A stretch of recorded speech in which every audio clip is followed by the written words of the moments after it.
वाले हैं मानव ग्रंथियां, ह्यूमन ग्लैंड्स। इसको अंग्रेजी में बोलते हैं ह्यूमन ग्लैंड्स। ग्लैंड्स जो है हमारे शरीर के अंदर बहुत महत्वपूर्ण रोल अदा करते हैं। और सबसे पहला अगर हम देखें तो उस दिन हमने बार बार बात किया था हार्मोन्स का और एंजाइम्स के बारे में हमने पढ़ा था। तो अब हम जानेंगे कि ये किस तरीके से इन ग्रंथियों के माध्यम से हमारे शरीर में पोषक तत्वों को पाचित करने में या हमारे शरीर के विभिन्न क्रियाओं को संपन्न करने में सहायक होते हैं। ठीक है ना। अब सबसे पहले हम समझते हैं कि यहाँ आपको जो ऊपर दिख रहा है ये है मानव मस्तिष्क। क्या है ये? तो यहाँ पर हमारे 4 ग्रंथियां मौजूद हैं। कितने? 4। पहला पीनियल ग्लैंड। पहला क्या है? Pineal gland. दूसरा क्या है? हाइपोथैलेमस। क्या है? हाइपोथैलेमस। तीसरा है आपका थैलेमस। क्या है? थैलेमस। और चौथा है आपका पीयूष ग्रंथि। क्या है? पीयूष ग्रंथि। Very good. तो अभी हम इसको लिखेंगे बारी बारी से, आप लोग भी लिखिएगा। देखिए मैं एक यहाँ पर इस तरीके से बिंदु बना रहा हूँ, इस बिंदु को ध्यान देना है। ठीक है ना। मैं बता रहा हूँ कौन कौन सी ग्रंथि है, तीर का निशान दे करके। और ये आपका हो गया पीनियल ग्रंथि। ठीक है। दूसरा, तो उसके बाद इसके जस्ट ऊपर मौजूद होता है आपका हाइपोथैलेमस। क्या होता है? हाइपोथैलेमस। ठीक है। तीसरी ग्रंथि जो है इसको रुक जाओ, थैलेमस है वो, थैलेमस नहीं है वो, कोई थैला नहीं है, थैलेमस बोलते हैं। ठीक है। नेक्स्ट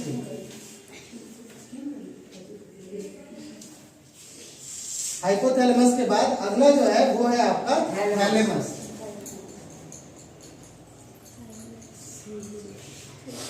ठीक है। उसके बाद एक और ग्रंथि हमारी होती है जो होता है पीयूष ग्रंथि। जो क्या होता है? पीयूष ग्रंथि।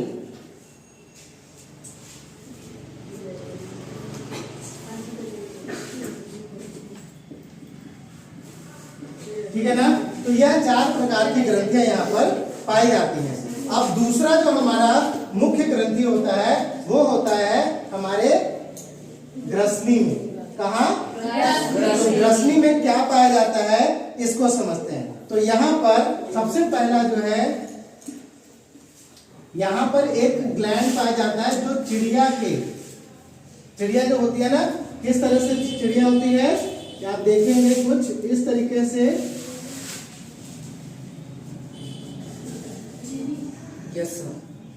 तितली कह लो, चिड़िया नहीं कहना तो, क्योंकि चिड़िया में जैसे 2 पंख होते हैं उसी तरीके से यहाँ पर भी जो है आप देखेंगे 2 पंखों के समान आकृति वाला एक ग्रंथि होता है जिसको हम थायराइड ग्लैंड, इससे पहले भी पढ़ाया था थायराइड ग्लैंड, तो उसको थायराइड ग्रंथि के नाम से हम जानते हैं। तो कहाँ मौजूद होता है? हमारे गले में। आपको पता है यह इतना महत्वपूर्ण ग्रंथि है, अगर किसी भी कारण से यह क्या क्षतिग्रस्त हो जाए, और क्षतिग्रस्त कैसे होगा? तो जब हम कौन सा खनिज लवण नहीं लेते हैं या उसकी कमी से यह हो जाता है, किसी को याद है? नमक। क्या पाया जाता है नमक में? आयोडीन। तो आयोडीन की कमी से हमारे इस ग्लैंड के अंदर में बहुत सारा क्या कोई कमी आ पाता है, और जिस कमी के कारण हमें एक रोग होता है जिसको हम कहते हैं घेगा या ग्वाइटर। घेगा या ग्वाइटर। इसमें आप देखेंगे गले के पास जो है बहुत सारा क्या बड़ा सा क्या ग्लैंड विकसित हो जाता है। तो अब हम यहाँ पर समझेंगे कि इस ग्लैंड में कौन कौन सी ग्रंथि पाई जाती है। तो सबसे पहला देखिए यहाँ पर इस तरह से एक अंग बना हुआ है जिसको हम बोलते हैं स्वर। ठीक है ना, स्वर यंत्र। ठीक है। दूसरा जो आपका है वह है थायराइड उपास्थि। उपास्थि समझते हैं क्या होता है?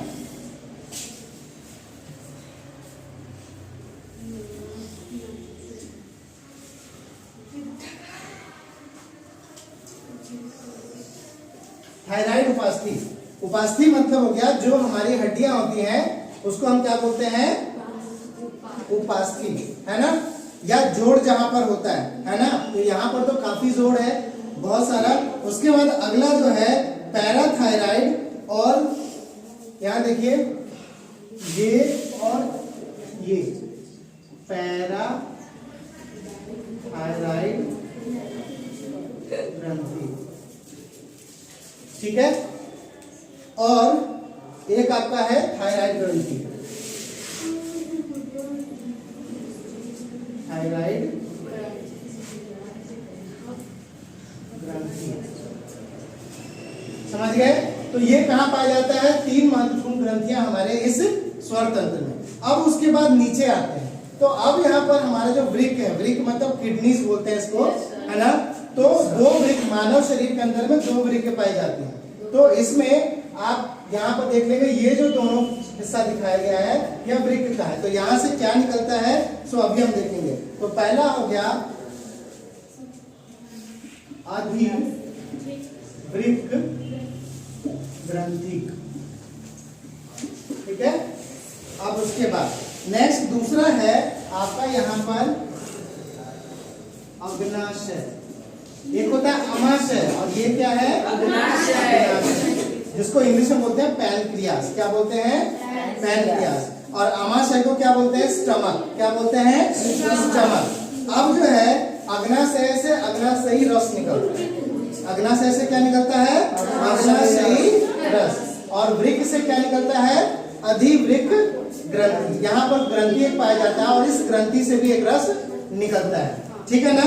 और उसके बाद अब चूंकि मेरे पास एक ही चित्र है यहाँ पर, तो नर और मादा, नर और मादा।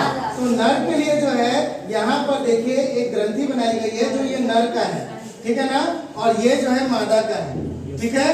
तो इसको जो है जिसे हम नॉर्मल भाषा में कहते हैं ना ट्रांसजेंडर, वैसा ये ट्रांसजेंडर है नहीं, लेकिन यहाँ पर बना दिया गया है अलग अलग, नहीं तो इसके लिए फिर मुझे चित्र बनाकर आपको दिखाना पड़ता है।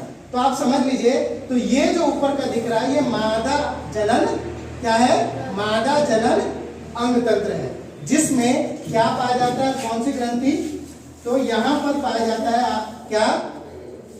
एग, यानी कि जिसको हम बोलते हैं ना अंडा, तो एग पाया जाता है। ये मादा जनन तंत्र का एक हिस्सा है। और यह जो बीचला हिस्सा आपको दिख रहा है यह है गर्भाशय। यह क्या है? इंग्लिश में बोलते हैं इसको वॉर्म। क्या बोलते हैं? वॉर्म, WOMB, ठीक है, ध्यान देना। उसके बाद नेक्स्ट, तो यह गर्भाशय किसमें पाया जाएगा? किसमें? मादा में। मादा को अंग्रेजी में क्या बोलते हैं? फीमेल। मादा को क्या बोलेंगे? फीमेल। और उसी तरीके से इसमें एक फीमेल के अंदर या एक मादा में आप देखेंगे 2 जोड़ी, एक इधर एक जोड़ी, सॉरी एक जोड़ी क्या होता है? यहाँ पर अंडे का निर्माण ये दोनों हिस्सों में होता रहता है, तो इसको हम बोलते हैं अंडाशय। क्या बोलते हैं? अंडाशय। वैसे एक समय में अगर देखा जाए तो काफी सारे अंडों का निर्माण होता रहता है, लेकिन जो हम कहते हैं ना पीरियड्स, जो मासिक धर्म होता है, या उसी के दौरान पूरे मासिक महीने के अंदर में एक बार जो है एक एग मैच्योर होता है। जैसे एडोलेसेंस, यानी कि हम बोलते हैं उसको टीनेज इंग्लिश में, है ना। तो जब टीनेज में यानी कि 12 से 13 वर्ष के उम्र में जैसे ही जाते हैं बच्चे, तो उसके बाद मादा के अंदर यह चेंज आता है जिसमें कि अंडों का निर्माण शुरू हो जाता है, मैच्योरिटी आ जाती है। तो ये हम प्रजनन में पढ़ेंगे, अभी हम इस पर नहीं जाएंगे ज्यादा, ये थोड़ा सा आ गया इसीलिए मैंने बता दिया। उसके बाद यहाँ पर एक नली जैसी संरचना दिख रही होगी आपको। यह नली जैसी संरचना जो होती है यह कहलाती है फेलोपियन ट्यूब। क्या कहलाता है? फेलोपियन ट्यूब, है ना। इसी में जो है किसी जायगोट का निर्माण, यानी कि जो हमारा प्रथम निषेचित अंडा होता है उसका निर्माण होता है। अब उसके बाद नर में क्या पाया जाता है? तो एक जोड़ी वृषण, ठीक है, इसको हम बोलते हैं वृषण, टेस्टिस बोलते हैं, और टेस्टिस में भी जो है इसका निर्माण किया जाता है। तो ये पूरी मानव ग्रंथियों का आपने चित्र देखा। अब हम कुछ महत्वपूर्ण प्रश्न समझेंगे, ठीक है, और यह लिख भी ले सकते हैं। मानव शरीर की सबसे बड़ी ग्रंथि कौन होती है? बताइए, मानव शरीर में इतनी सारी ग्रंथियां हैं, लेकिन सबसे बड़ी ग्रंथि कौन है? तो याद रखना है लीवर, यानी कि क्या हम कहेंगे? यकृत। मानव शरीर की सबसे बड़ी ग्रंथि क्या हो गई? यकृत। याद रखना है, ऐसा प्रश्न आएगा। उसके बाद हमारा जो दूसरा प्रश्न है, ठीक है, मानव शरीर की सबसे छोटी ग्रंथि, बड़ी तो हम जान गए, लेकिन सबसे छोटी ग्रंथि कौन होती है? तो इसका नाम क्या होता है? पीनियल ग्रंथि। क्या होता है? जरा बताना कहां पर है पीनियल ग्रंथि? मानव मस्तिष्क में। Very good answer. उसके बाद ऐसे ही हमने पढ़ा लीवर, तो लीवर कहां पर है? बोलिए, यहीं पर ना? इसी जगह ब्रेकी के पास यह मौजूद होता है। अब उसके बाद, और इसका कार्य क्या है पीनियल ग्रंथि का? याद रखिएगा, हार्मोन बनाने के लिए जिम्मेवार होता है। किसके लिए? हार्मोन्स को बनाने के लिए। और इससे पहले जो है हमने लीवर के बारे में जो पढ़ा, जो सबसे बड़ी ग्रंथि है, उसका कार्य होता है भोजन का पाचन, भोजन का पाचन। उसके बाद, इसके बाद हम जानेंगे और दो महत्वपूर्ण प्रश्न। वसा में घुलनशील विटामिन कौन कौन से होते हैं? वसा में, वसा मतलब फैट, है ना? तो वसा पोषक तत्व पढ़े थे ना? तो वसा में घुलनशील विटामिन कौन कौन होते हैं? तो याद रखना है, वसा में घुलनशील विटामिन कौन कौन से हैं? तो सबसे पहला ए, विटामिन ए, फिर विटामिन डी, डी 2 नहीं होता है, विटामिन डी 1 2 नहीं है ये, ठीक है ना?